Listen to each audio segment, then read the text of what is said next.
ನೋಡಿ. Wow. Hi ಎಲ್ಲರಿಗೂ. ಇವತ್ತು ನಾನು ಕ್ರಿಸ್ಪಿ ಆಗಿರುವಂತ ಬ್ರೆಡ್ ಸಮೋಸ ರೆಸಿಪಿನ ಮಾಡ್ತಾ ಇದ್ದೀನಿ. ಇದು ನಮ್ಮ ನಾರ್ಮಲ್ ಸಮೋಸಕ್ಕಿಂತ ತುಂಬಾನೇ ಕ್ರಿಸ್ಪಿ ಆಗಿರುತ್ತೆ, ತುಂಬಾನೇ ಟೇಸ್ಟಿ ಆಗಿರುತ್ತೆ, ಹಾಗೂ ಇದನ್ನ ಮಾಡ್ಲಿಕ್ಕೆ ಕೂಡ ತುಂಬಾನೇ ಸುಲಭವಾಗಿರುತ್ತೆ. ಹಾಗಾದ್ರೆ ಇದನ್ನ ಯಾವ ರೀತಿ ಮಾಡುದು ಅಂತ ನೋಡುವ. ಅದಕ್ಕಿಂತ ಮುಂಚೆ ನನ್ನ ರೆಸಿಪೀಸ್ ಎಲ್ಲ ನಿಮ್ಗೆ ಇಷ್ಟ ಆಗ್ತಾ ಇದೆ, ವಿಡಿಯೋಗೊಂದು ಲೈಕ್ ಕೊಡಿ, ಹಾಗೆ ವಿಡಿಯೋವನ್ನ ಫ್ರೆಂಡ್ಸ್ ಜೊತೆ ಫ್ಯಾಮಿಲಿ ಜೊತೆ ಎಲ್ಲ ಶೇರ್ ಮಾಡಿ. ಈಗ ಬ್ರೆಡ್ ಸಮೋಸ ಮಾಡ್ಲಿಕ್ಕೆ ಸ್ಟಫಿಂಗ್ ಅನ್ನ ರೆಡಿ ಮಾಡುವ. 2 ಚಮಚದಷ್ಟು ಎಣ್ಣೆಯನ್ನ ಹಾಕ್ತಾ ಇದ್ದೀನಿ. 1 ಈರುಳ್ಳಿಯನ್ನು ಹಾಕ್ತಾ ಇದ್ದೀನಿ. ಈರುಳ್ಳಿ ಸ್ವಲ್ಪ ಕೆಂಪಾಗಬೇಕು ನೋಡಿ. ಈರುಳ್ಳಿ ಸ್ವಲ್ಪ ಕೆಂಪಾಗಿದೆ. ಈಗ ಇದಕ್ಕೆ ನಾನು 1 ಹಸಿ ಮೆಣಸಿನಕಾಯಿ ಹಾಕ್ತಾ ಇದ್ದೀನಿ. ಖಾರ ಜಾಸ್ತಿ ಬೇಕಿದ್ರೆ ಜಾಸ್ತಿ ಹಾಕ್ಬೋದು. ರುಚಿಗೆ ಎಷ್ಟು ಬೇಕಷ್ಟು ಉಪ್ಪನ್ನು ಹಾಕ್ತಾ ಇದ್ದೀನಿ. 2 ಮೊಟ್ಟೆಯನ್ನು ಹಾಕ್ತಾ ಇದ್ದೀನಿ. 1 ಚಮಚ ಅಚ್ಕಾರದ ಪುಡಿ, 1 ಚಮಚ ಗರಂ ಮಸಾಲ ಪುಡಿ. ಓಕೆ, ಚೆನ್ನಾಗಿ ಮಿಕ್ಸ್ ಮಾಡುವ. ನಾನು ಮೊಟ್ಟೆ ಸ್ಟಫಿಂಗ್ ಅನ್ನ ಮಾಡ್ತಾ ಇದ್ದೀನಿ. ನೀವು ಬೇಕಿದ್ರೆ ತರಕಾರಿಯ ಸ್ಟಫಿಂಗ್ ಅನ್ನ ಕೂಡ ಮಾಡ್ಬೋದು, ಅಥವಾ ಚಿಕನ್ ಸ್ಟಫಿಂಗ್ ಅನ್ನ ಕೂಡ ಮಾಡ್ಬೋದು. ನಿಮಗೆ ಇಷ್ಟವಿದ್ದಂಥ ಸ್ಟಫಿಂಗ್ ಅನ್ನ ನೀವು ರೆಡಿ ಮಾಡ್ಕೊಳ್ಬೋದು. ನಾನು ಸಿಂಪಲ್ ಆಗಿ ಮೊಟ್ಟೆ ಸ್ಟಫಿಂಗ್ ಅನ್ನ ಮಾಡ್ತಾ ಇದ್ದೀನಿ ನೋಡಿ. ಸ್ಟಫಿಂಗ್ ರೆಡಿ ಆಯಿತು. ಈಗ ಇದರ ಶೀಟ್ಸ್ ಅನ್ನ ರೆಡಿ ಮಾಡುವ. ಓಕೆ, ಈಗ ಶೀಟ್ಸ್ ಮಾಡಲಿಕ್ಕೆ ಬ್ರೆಡ್ ಅನ್ನ ತಗೊಂಡಿದ್ದೀನಿ. ಇದರ ಸೈಡ್ಸ್ ಅನ್ನೆಲ್ಲ ಕಟ್ ಮಾಡಿದ್ದೀನಿ ನೋಡಿ. ಈ ಸೈಡ್ಸ್ ಅನ್ನ ಕಟ್ ಮಾಡಿ ಮಿಕ್ಸಿ ಜಾರ್ಗೆ ಹಾಕಿ ಪುಡಿ ಮಾಡಿದ್ದೀನಿ. ಅದನ್ನೇ ನಾವು ಬ್ರೆಡ್ ಕ್ರಮ್ಸ್ ಆಗಿ ಯೂಸ್ ಮಾಡಬಹುದು.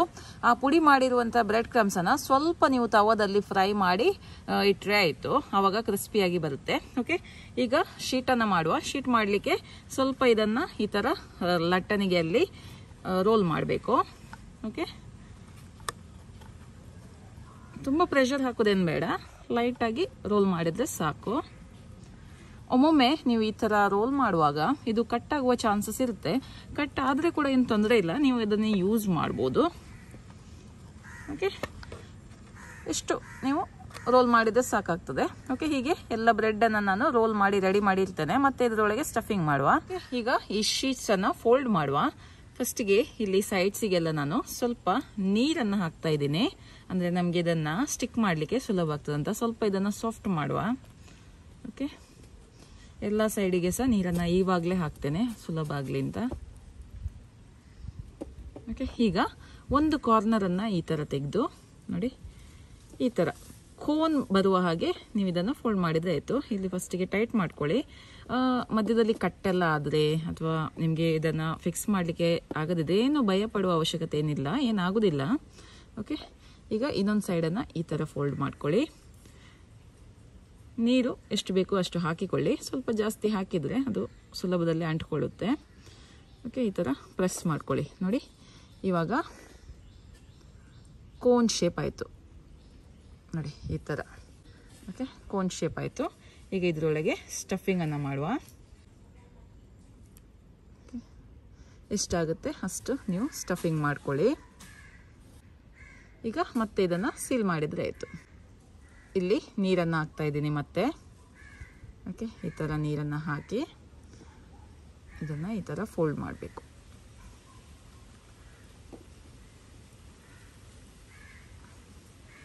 ಇಲ್ಲಿ ಲೂಸ್ ಲೂಸ್ ಅಂತ ಅನಿಸುತ್ತೆ ನೋಡಿ, ಅಲ್ಲಿ ಸ್ವಲ್ಪ ನೀರನ್ನು ಹಾಕಿ ನೀವು ಇದನ್ನು ಫಿಕ್ಸ್ ಮಾಡಿದರೆ ಆಯಿತು. ಓಕೆ,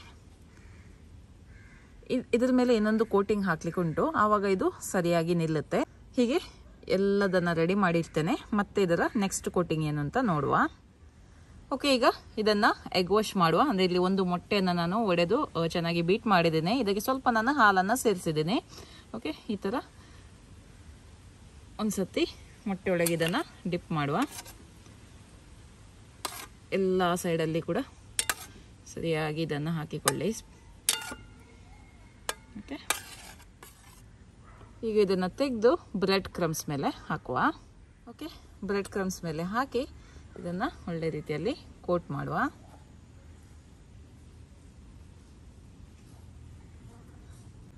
ಓಕೆ, ಈಗ ಇದು ರೆಡಿ ಆಗಿದೆ. ಇನ್ನು ಇದನ್ನು ಫ್ರೈ ಮಾಡುವ. ಓಕೆ, ಎಣ್ಣೆ ಚೆನ್ನಾಗಿ ಕಾದಿದೆ. ಈಗ ಇದನ್ನು ಫ್ರೈ ಮಾಡುವ.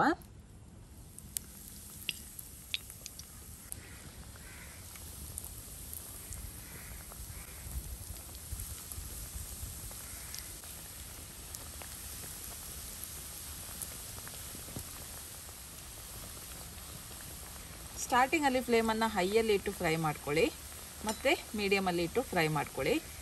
ಇದು ಒಳ್ಳೆ ಗೋಲ್ಡನ್ ಬ್ರೌನ್ ಆಗೋವರೆಗೆ ಫ್ರೈ ಮಾಡ್ಕೊಳ್ಳಿ. ಹೊರಗಿಂದ ಕ್ರಿಸ್ಪಿ ಆದರೆ ಆಯಿತು, ಜಾಸ್ತಿ ಹೊತ್ತು ತಗೊಳ್ಳಲ್ಲ ಇದು.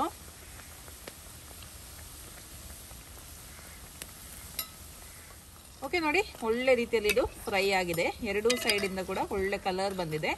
ಗೋಲ್ಡನ್ ಬ್ರೌನ್ ಕಲರ್ ಬರೋವರೆಗೆ ಇದನ್ನು ಫ್ರೈ ಮಾಡ್ಕೊಳ್ಳಿ. ಓಕೆ, ಇನ್ನಿದನ್ನು ಸರ್ವ್ ಮಾಡುವ. ನೋಡಿ, ಕ್ರಿಸ್ಪಿ ಆಗಿರುವಂಥ ಬ್ರೆಡ್ ಸಮೋಸ ರೆಡಿ ಆಗಿದೆ. ತುಂಬ ಚೆನ್ನಾಗಿ ಬಂದಿದೆ ನೋಡಿ, ಎಷ್ಟೊಂದು ಕ್ರಿಸ್ಪಿ ಆಗಿದೆ ಅಂತ ನೋಡಿ. ವಾವ್, ಒಳಗೆ ನೋಡಿ ತುಂಬಾ ಚೆನ್ನಾಗಿದೆ, ಸೂಪರ್ ಆಗಿದೆ. ಓಕೆ, ಟೇಸ್ಟ್ ಮಾಡಿ ನೋಡುವ. ಓಕೆ, ಇವತ್ತು ಟೇಸ್ಟ್ ಮಾಡಲಿಕ್ಕೆ ಭೀಮಾ ಬಂದಿದ್ದಾನೆ. ಭೀಮಾ, ಬ್ರೆಡ್ ಸಮೋಸಾನ ಟೇಸ್ಟ್ ಮಾಡಿ ಹೇಳು. ಕ್ರಿಸ್ಪಿ ಆಗಿದೆ. ಅವನು ಕಚ್ಚುವಾಗಲೇ, ಅದು ತಿನ್ನುವಾಗಲೇ ಗೊತ್ತಾಗುತ್ತೆ. ಕರುಮ್ ಕುರುಮ್ ಕರುಮ್ ಕುರುಮ್ ಅಂತ ಇದೆ. ಅದರೊಳಗೆ ಸ್ಟಫಿಂಗ್ ಉಂಟು, ಅದೊಂದ್ಸ ತಿಂದು ಹೇಳು ಹೇಗೆ ಆಗ್ತದೆ ಅಂತ.